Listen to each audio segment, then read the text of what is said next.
الحمد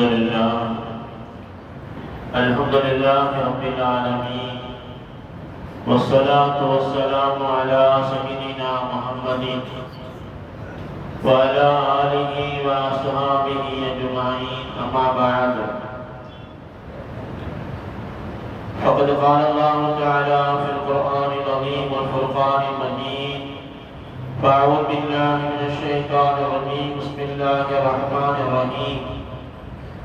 وما أرسلناك إلا رحمة للعالمين، صدق الله العلي العظيم. சர்வ புகழும் புகழ்ச்சியும் ஏக வல்லோனாகி அல்லாஹ்வுக்கே உரித்தாகட்டுமாக.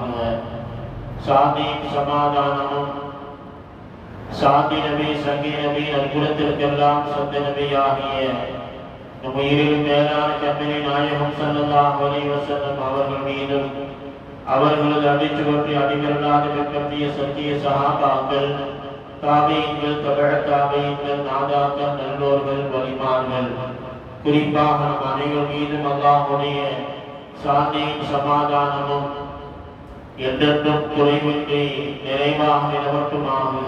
ஆமீன். அன்பு நிறைந்த அன்பு சகோதரர்களே, அல்லாஹ்வுடைய நல்லடியார்களே, பாசத்துக்குரிய தாய்மார்களே, சகோதர சகோதரிகளே, இன்றைக்கு 4 அத்தியாயங்கள் ஓதப்பட்டிருக்கிறது. முதலாவது சூரத்துல் அன்பியா, நபிமார்கள் என்கின்ற தலைப்பிலே சூறாவும், இரண்டாவது சூரத்துல் ஹஜ் என்ற அத்தியாயமும், மூன்றாவது சூரத்துல் முஃமினூன் என்கின்ற அத்தியாயமும், நான்காவதாக சூரத்து அன்னூர் அத்தியாயம் தொடங்கப்பட்டிருக்கிறது. அன்பு சகோதரர்களே, ஃபர்ஸ்ட் ஓதின 4 ரக்காத்துல ஓதிய சூரத்துல் அன்பியா, இதுல நபிமார்களுடைய நிறைய வரலாறுகளை அல்லாஹ் சொல்லுகிறார்.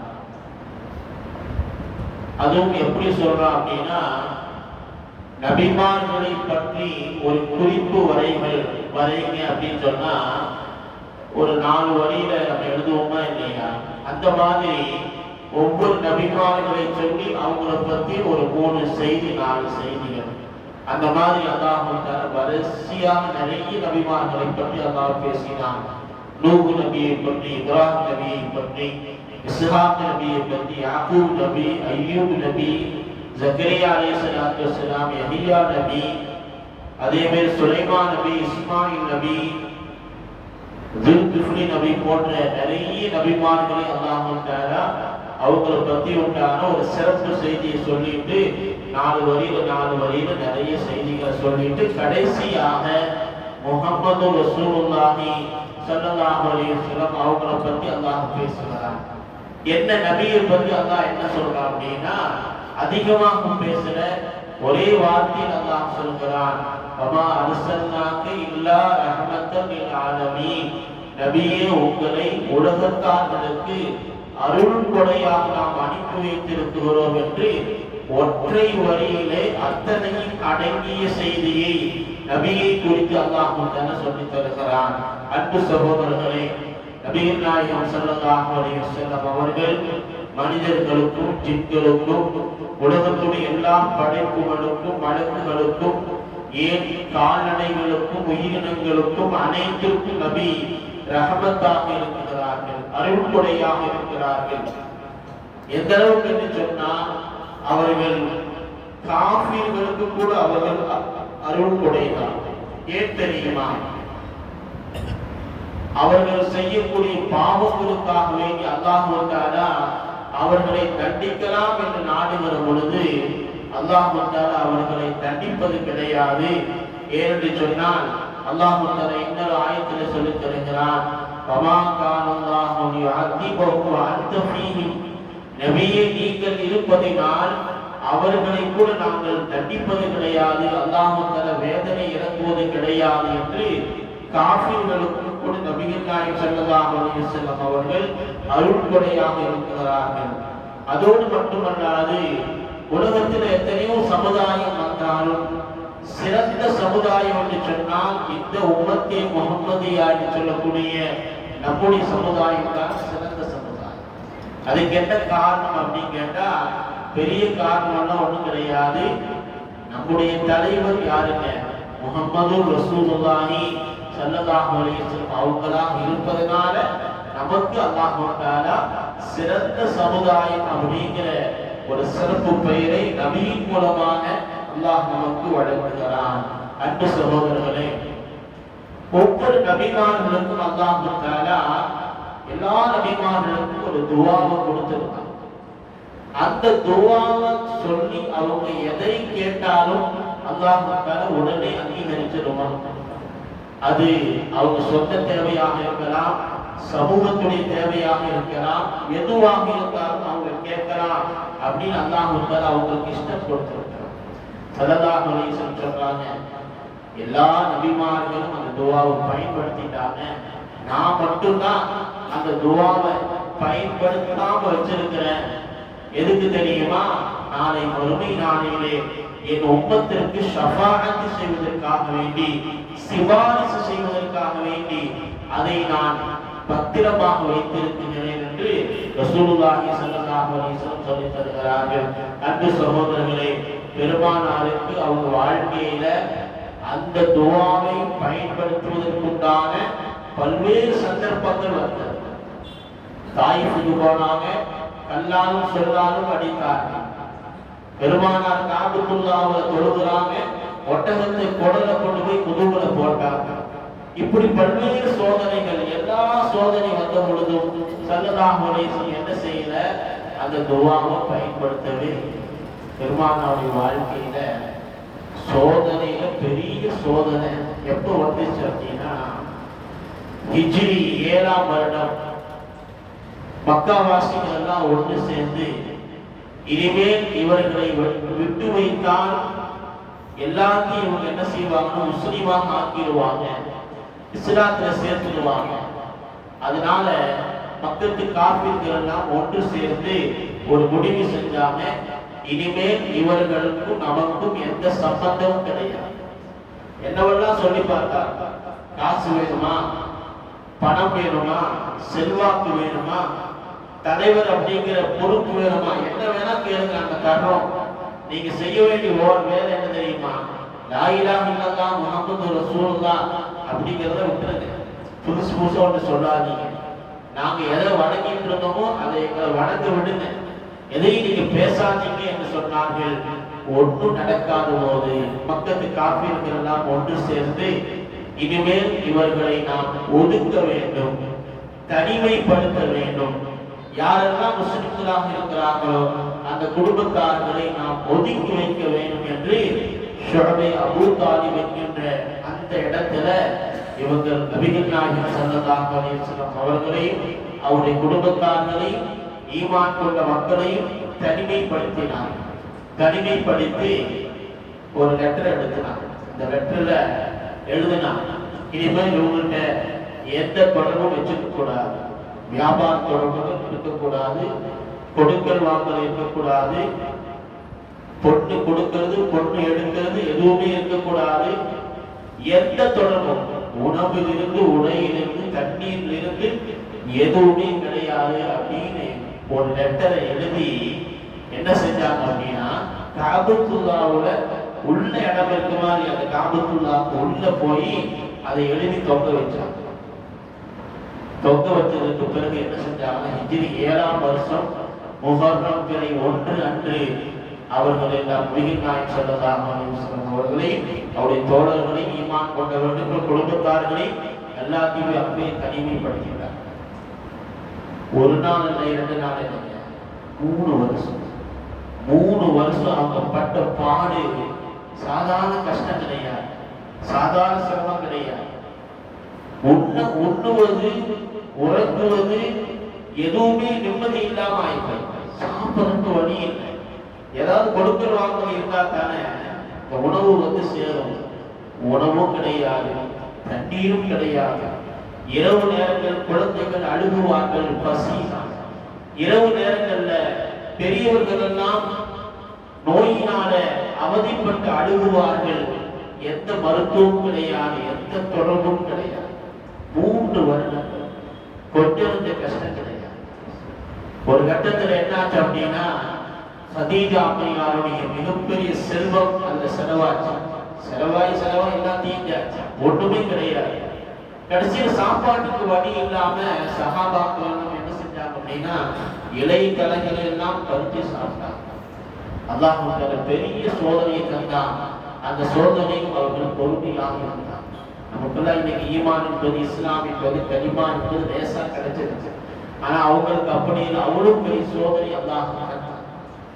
என்னாச்சு கடைசியில பக்கத்து காப்பீர்கள்ல பக்காவாசிகள்ல அவங்களே சில பேர் இறக்கமுள்ள ஆளுகள் இருக்குதான் செய்வாங்க, மனிதாபிமானம் உள்ள ஆளுகள் இருக்குதான் செய்வாங்க. அதுல ஒரு 5 பேர் என்ன செஞ்சாங்க, ஒன்று செஞ்சாங்க. என்ன இப்படி போயிட்டே இருந்தா என்ன ஆகிறது, இரவுல எல்லாரும் அழுகுறாங்களே, எவ்வளவு சிரமப்படுறாங்களே, இதுக்கு ஏதாவது நம்ம தீர்வு காணணும் அப்படின்னு என்ன செஞ்சாங்க, 5 பேர் சேர்த்து பேசி வச்சாங்க. காலையில காபத்துல்லாவில போய் நம்ம எல்லாத்தையும் ஒண்ணு கூட்டி நம்ம பேசலாம். அப்படி நான் முதல்ல பேசுறேன், பேசும்போது நீங்க 2வது அதுக்கு ஆதரவு தெரிவிங்க, 3வது நீங்க ஆதரவு தெரிவிங்க, 4வது நீங்க வந்து பேசுங்க அப்படின்னு ஃபர்ஸ்ட் செஞ்சுட்டாங்க. பேசி வச்சாங்க. பேசி வச்சு அடுத்த நாள் காலையில காபத்துல்லாவில போய் இந்த 5 பேர்த்துல ஒரு ஆள் என்ன செஞ்சார் அப்படின்னா தவாப் செஞ்சார். தவாப் செஞ்சுட்டு 7 தடவை தவாப் செஞ்சுட்டு காபத்துல்லா முன்னாடி நின்று அந்த மக்களை எல்லாம் அழைச்சார். அதுல அபூ ஜஹல் இருக்காரு, அபூ லஹப் இருக்காரு, எல்லாரும் வந்தாங்க. அப்படி வந்த பொழுது சொன்னாரு, என்னதான் இவங்க என்னதான் பாவம் செஞ்சாங்க, நம்ம ஏன் இப்படி செய்யணும்? அவங்க ஒரு மார்க்கத்தை சொல்றாங்க, அது சொல்றதுக்காக வேண்டியா அவங்களுக்கு நம்ம உண்ணுவதற்கும் உடுத்துவதற்கும் எதுவுமே இல்லாம அவர்களை நாம் தனிமைப்படுத்துவது, இது என்ன நியாயம் இருக்கிறது? அதனால அவர்களை விடுதலை செய்ய வேண்டும், இந்த நிலை மாற வேண்டும் என்று எல்லாரும் பேசலாம். ஒருத்தர் பேசணும்னு நம்ம ஏற்கனவே பேசுற மாதிரி ஒவ்வொரு ஆள் வந்து அந்த கருத்து சொன்னாங்க. அப்படி சொன்ன பொழுது அபூ ஜஹல் விளங்கி கொண்டா, இவங்க ஏற்கனவே பேசி திட்டமிட்டு விட்டு இங்க வந்து பேசுறாங்க என்பதை அபூ ஜஹல் விளங்கி கொண்டார். இந்த நேரத்தில் தான் நபிகள் நாயகம் ஸல்லல்லாஹு அலைஹி வஸல்லம் அவர்கள் தனிமைப்படுத்தப்பட்ட அந்த இடத்துல தன்னுடைய அபூ தாலிப் பெரிய தகப்பனாக சொன்னாங்க, அல்லாஹ் எனக்கு வஹி அறிவிச்சிருக்கிறான், காபத்துல்லாவுக்கு உள்ள அங்கே எழுதப்பட்ட அந்த வாசகங்கள் கடிதம் என்பது அல்லாஹ் தஆலா காபாவுக்குள்ளாக கரையானை அனுப்பி இருக்கிறான். அந்த கரையான் என்பது அனைத்தையும் அப்படி சாப்பிட்டு அந்த பேப்பர் ஒண்ணுமே இல்லை, எழுதப்பட்டதெல்லாம் போயிடுச்சு. பிஸ்மில்லாஹி தஆலா என்று மட்டும் முதல்ல எழுதுனாங்க. அதை தவிர பாக்கி எல்லாமே அழிஞ்சு போச்சு, கரையான் அரைச்சிருச்சு அப்படிங்கிற செய்தியை சொன்ன பொழுது அபூ தாலிப் கேட்டாரு, இது அல்லாஹ் உங்களுக்கு வஹியாக அனுப்பி வச்சானா? ஆமா அப்படின்னு சொன்ன பொழுது அபூ தாலிப் நேரம் வந்தார். இவங்க எல்லாம் நிக்கிறதுக்கும் அபூ தாலிப் அவங்க வந்து சேர்றதுக்கும் சரியாக இருந்தது. அபூ தாலிப் வந்து சொன்னாங்க, ஏப்பா நீ காபத்துல்லாவுடைய கதவை திறந்து பாரு, அங்க கரையான் அரிச்சு அது ஒண்ணுமே இல்லாம ஆகி போச்சு. பிஸ்மில்லாஹ் தஆலா என்ற அந்த வாசகத்தை தவிர பாக்கி எல்லாமே அழிஞ்சு போச்சு, அது மட்டும்தான் இருக்குது. நீங்க கதவு திறந்து பாருங்க, முகமது தான் எங்களுக்கு இந்த செய்தியை சொன்னார், அல்லாஹ் சொன்னதாக. அது உண்மையாக இருந்தால் நீங்கள் அவர்களை விடுதலை செய்யுங்கள், அது பொய்யாக இருந்துச்சு அப்படின்னா முகமது உங்க கையில நான் ஒப்படைக்கிறேன், நீங்க என்ன வேணா செஞ்சுருக்கீங்க அப்படின்னு சொன்னார். சரி என்று அவருக்கு மகிழ்ச்சியாக இருந்தது. கதவை திறந்து பார்த்தார்கள். திறந்து பார்த்தால் அந்த பேப்பர்ல எல்லாம் போய் பிஸ்மில்லாஹி தஆலா என்பதை தவிர அவர்கள் எழுதிய எல்லா வாசகமும் இல்லாமல் இருந்தது. கடைசியாக வேற வழி இல்லாம இவர்கள் ஒப்பந்தம் செய்ததை குறித்துக் கொண்டு அதற்கு பிறகு மக்காவாசிகள் சகஜ நிலைக்கு வந்தார்கள் என்று வரலாறு சொல்கிறது. அன்பு சகோதரர்களே, நபிகள் நாயகம் ஸல்லல்லாஹு அலைஹி வஸல்லம் அவர்கள் இந்த 5 பேர்த்த நபி அவங்க மறக்கவே பெருமானாருக்கு ஒரு சிறப்பு தன்மை இருக்கிறது. வஃபா, நன்றி உணர்வோடு நடந்து கொள்ளக்கூடிய ஒரு தன்மை, வஃபா அப்படிங்கிற தன்மை. யார் எந்த உபகாரம் செஞ்சாலும் அது முஸ்லீமாக இருந்தாலும் முஸ்லீம் அல்லாதவர்களாக இருந்தாலும் சரி, அந்த உபகாரத்தை ஞாபகத்தில் வச்சுட்டு ஏதாவது ஒரு சந்தர்ப்பம் வருகிற பொழுது அவங்களுக்கு பிரதி உபகாரம் செய்வாங்க ஸல்லல்லாஹு அலைஹி வஸல்லம். இந்த 5 பேர்த்துல ஒருத்தர் யார் அப்படின்னா அபூ பக்தர். அவரு ஒருத்தர் இன்னொருத்தர் முத்ரிபுன் அதி. இந்த ரெண்டு பேரு நபி ஸல்லல்லாஹு அலைஹி வஸல்லம் எங்க அவருக்கு உதவி செஞ்சாங்க அப்படின்னா, இந்த அபூ பக்ர் இருக்காரு, அவரு பத்ர் போர்க்களத்துல சஹாபாக்கள் 313 பேர் இருக்கிறாங்க, எதிரிகள் 1000 பேர் இருக்கிறாங்க. அந்த 1000 பேர்த்துல அவர் ஒருத்தர் எதிராக எதிர் அணியில நின்றிருந்தார் அபூ பக்ர். ஸல்லல்லாஹு அலைஹி வஸல்லம் சொன்னாங்க, அபூ பக்ர் வேற வழி இல்லாம வலுக்கட்டாயமாக இழுத்து கொண்டு வரப்பட்டிருக்கிறார், எதிரணியில நிற்கிறார். அவரை நீங்க சந்திச்சீங்கன்னா, போர்க்களத்தை சந்திச்சீங்கன்னா அவரை கொள்ளாதீங்க, அவர் ஒண்ணுமே செய்யாதீங்க. உங்களுக்கு நேருக்கு நேராக அவர் வந்தாலும் சரி, உங்கள் வாள் அவருடைய கழுத்துக்கு நேராக போனாலும் சரி, அப்படி ஒரு வாய்ப்பு கிடைத்தாலும் அவரை ஒன்றும் செய்யாதீர்கள் என்றார்கள் நபிகள் நாயகம் ஸல்லல்லாஹு அலைஹி வஸல்லம். இது ஒன்று. அந்த பதில் போரெல்லாம் நடந்து முடிந்ததற்கு பிறகு இந்த கைதிகளை என்ன செய்யலாம் அப்படின்னு யோசிக்கிற பொழுது ஸல்லல்லாஹு அலைஹி வஸல்லம் வாசகம் சொன்னாங்க, இந்த இடத்துல முத்ரிபுன் அதி யார் இவர்? அந்த 5 பேர்த்துல ஒருத்தர். நபி அவங்க சொன்னாங்க, இப்போது அவர் உயிரோடு இல்லை, அந்த முத்ரிபுன் அதி மட்டும் அவருக்கு இருந்து அவரு யார சொல்லலாம், இவங்களை எல்லாத்தையும் விட்டுருங்க, இந்த கைதிகளை எல்லாம் விட்டுருங்க அப்படின்னு அவர் ஒரு வார்த்தை சொன்னார். அத்தனை நபர்களையும் ஒன்றும் வாங்காமல் அவர்களை நான் விடுதலை செய்வேன், அவருடைய வார்த்தைக்காக வேண்டி என்று ரசூலுல்லாஹி ஸல்லல்லாஹு அலைஹி வஸல்லம் அவர்களை அந்த இடத்திலே அவர்களை நினைவுபடுத்தினார் என்று வரலாறு சொல்லி தருகிறது. எனவே அன்பு சகோதரர்களே, நம்ம எதற்காக இந்த செய்தியை சொன்னோம் அப்படின்னா, அவ்வளவு சிரமம் வந்த போது கூட, அவ்வளவு கஷ்டம் வந்த போது கூட, அவ்வளவு சிரமத்தில் இருந்தாலும் கூட நபி என்ன செய்யற? அந்த துஆவை பயன்படுத்தவே இல்லை. எல்லா நபிமார்களும் பயன்படுத்தினாங்க, ஸல்லல்லாஹு அலைஹி வஸல்லம் பயன்படுத்தாம எடுத்து வச்சிருக்கிறாங்க. யாருக்கு அப்படின்னா, இந்த உம்மத்திற்காக வேண்டி நாளை வறுமையிலே யாரெல்லாம் நரகத்துக்கு போகணும் என்று முடிவாகி விட்டாலும் கூட அல்லாஹ்விடத்திலே மன்றாடி மன்றாடி ஷஃபாஅத் செய்து இந்த உம்மத்தில் நிறைய நபர்களை சொர்க்கத்திற்கு அனுப்புவதற்காக வேண்டி ஸல்லல்லாஹு அலைஹி வஸல்லம் துஆ வச்சிருக்கிறாங்க. அப்படின்னா இந்த உம்மத்தின் மீது நபியினுடைய அந்த ரஹ்மத் எவ்வளவு விசாலமானது என்பதைத்தான் அல்லாஹ் தஆலா வமா அர்ஸல்னாக இல்லா ரஹ்மத்தல் லில் ஆலமீன், நபியே உலகத்தார்களுக்கு உங்களை நாம் ரஹ்மத்தாக அனுப்பி வைத்திருக்கிறோம் என்று அல்லாஹ் சொல்வது, இந்த உலகத்தில் அந்த ரஹ்மத்தாக நாளை மறுமையிலே ஷஃபாத்தாக அல்லாஹ் நமக்கு தலையிறங்குகிறான். அப்படிப்பட்ட நபியுடைய உம்மத்திலே நாம் இருப்பது அல்லாஹ் நமக்கு தந்த மிகப்பெரிய பாக்கியம். உலகத்தில் எத்தனையோ நபிமார்கள் கேட்டாங்க, யா அல்லாஹ் இந்த உம்மத்தை நாங்க பிறக்கணும் அப்படின்னு கேட்டாங்க. அல்லாஹ் அவங்களுக்கெல்லாம் கொடுக்கல, நமக்கு கேட்காமலே அல்லாஹ் அந்த பாக்கியத்தை தந்திருக்கிறான். அப்படின்னா அந்த நபிகள் நாயகம் ஸல்லல்லாஹு அலைஹி வஸல்லம் அவங்க உம்மத்தில் இருப்பது அல்லாஹ் தந்த மிகப்பெரிய ஒரு அருள்கொடையாக இருக்கிறது. நம்ம செய்ய வேண்டியது என்ன அப்படின்னா, அந்த தலைவரை, அந்த நபியை, அந்த முஹம்மது ரசூலுல்லாஹி ஸல்லல்லாஹு அலைஹி வஸல்லம் அவர்கள் என்னவெல்லாம் சொன்னார்களோ, என்னவெல்லாம் வழிகாட்டினார்களோ, அந்த வழிகாட்டுதல் பிரகாரம் வாழ்வதுதான் அந்த நபிக்கு நாம் செய்யக்கூடிய உபகாரமாக இருக்கிறது. அல்லாஹ் சுப்ஹானஹு வ தஆலா அந்த நபியை பின்பற்றி வாழக்கூடிய ஒரு நல்ல தௌஃபீகை உள்ள ரஹ்மான் நம் அனைவருக்கும் தந்தருள்வானாக. வாஹிரு தஅவானா அல்ஹம்துலில்லாஹி ரப்பில் ஆலமீன்.